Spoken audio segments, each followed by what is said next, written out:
بسم الله الرحمن الرحيم. In the name of Allah, the Beneficent, the Merciful.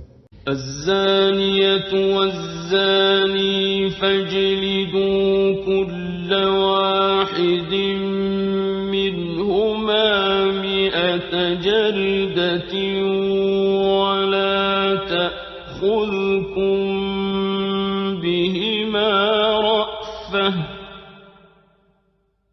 ولا تأخذكم بهما رأفة في دين الله إن كنتم تؤمنون بالله واليوم الآخر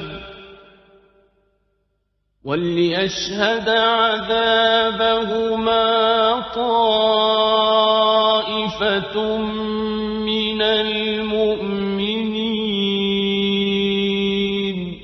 The adulterer and the adulteress scourge ye each one of them with 100 stripes, and let not pity for the twain withhold you from obedience to Allah, if ye believe in Allah and the last day, and let a party of believers witness their punishment.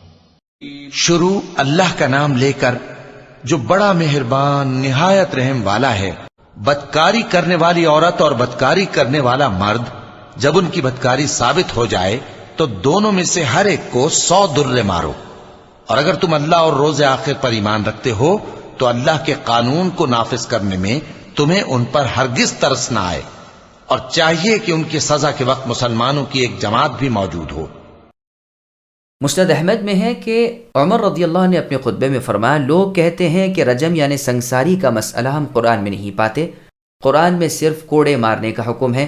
یاد رکھو خود رسول اللہ صلی اللہ علیہ وسلم نے رجم کیا اور ہم نے بھی آپ کے بعد رجم کیا.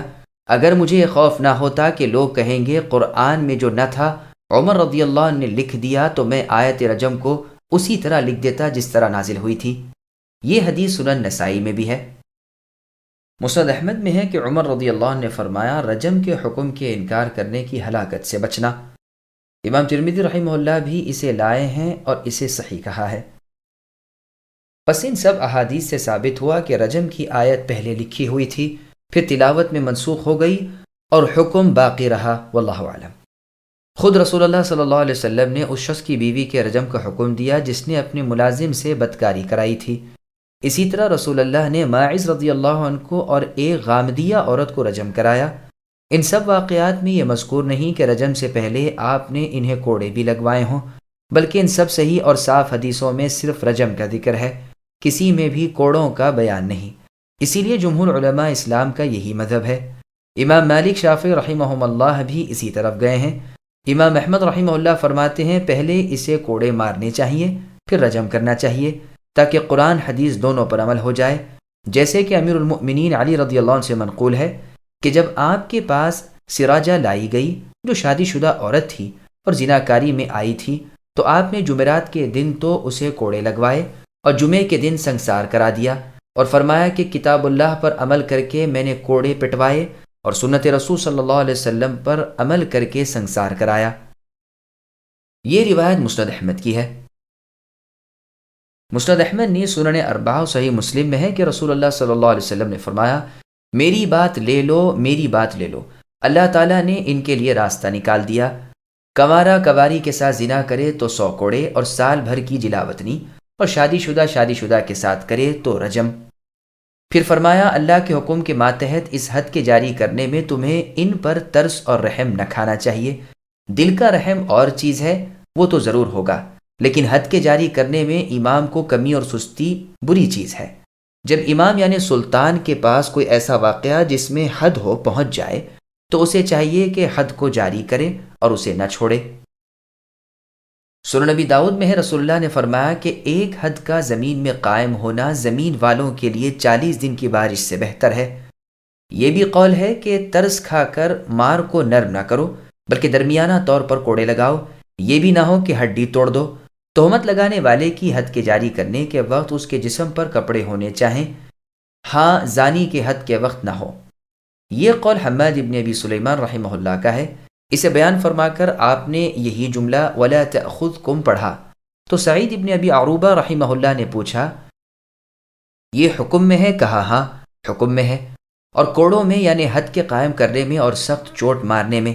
ابن عمر رضی اللہ عنہما کی لونڈی نے جب زنا کیا تو آپ نے اس کے پیروں پر اور کمر پر کوڑے مارے، تو عبید اللہ رحمہ اللہ نے اسی آیت کا یہ جملہ تلاوت کیا کہ حد ربانی کے جاری کرنے میں تمہیں ترس نہ آنا چاہیے۔ تو آپ نے فرمایا کیا تیرے نزدیک میں نے اس پر کوئی ترس کھایا ہے؟ سنو، اللہ نے اس کے مار ڈالنے کا حکم نہیں دیا، نہ یہ فرمایا ہے کہ اس کے سر پر کوڑے مارے جائیں، میں نے اسے طاقت سے کوڑے لگائے ہیں اور پوری سزا دی ہے۔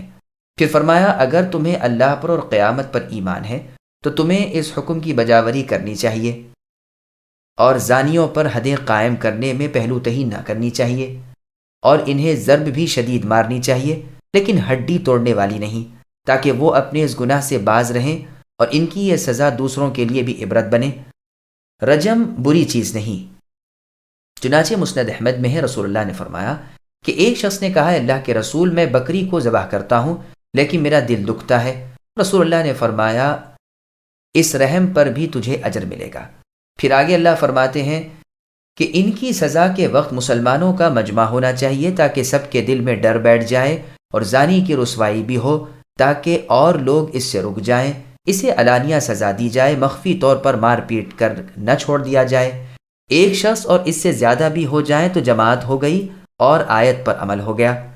اسی کو لے کر امام محمد کا مذہب ہے کہ ایک شخص بھی طائفہ ہے۔ عطا رحمہ اللہ کا قول ہے کہ 2 ہونے چاہیے، سعید ابن جبیر رحمہ اللہ کہتے ہیں 4 ہوں، زہری رحمہ اللہ کہتے ہیں 3 یا 3 سے زیادہ، امام مالک رحمہ اللہ فرماتے ہیں 4 اور اس سے زیادہ، کیونکہ زنا میں 4 سے کم گواہ نہیں ہے، 4 ہوں یا اس سے زیادہ۔ امام شافعی رحمہ اللہ کا مذہب بھی یہی ہے۔ ربیعہ رحمہ اللہ کہتے ہیں 5 ہوں، حسن بصری رحمہ اللہ کے نزدیک 10، قتادہ رحمہ اللہ کہتے ہیں 1 جماعت ہو تاکہ نصیحت، عبرت اور سزا ہو۔ نصر ابن علقمہ رحمہ اللہ نے اس جماعت کی موجودگی کی علت یہ بیان کی ہے کہ وہ ان لوگوں کے لیے جن پر حد جاری کی جا رہی ہے دعائے مغفرت و رحمت کریں۔ واللہ اعلم۔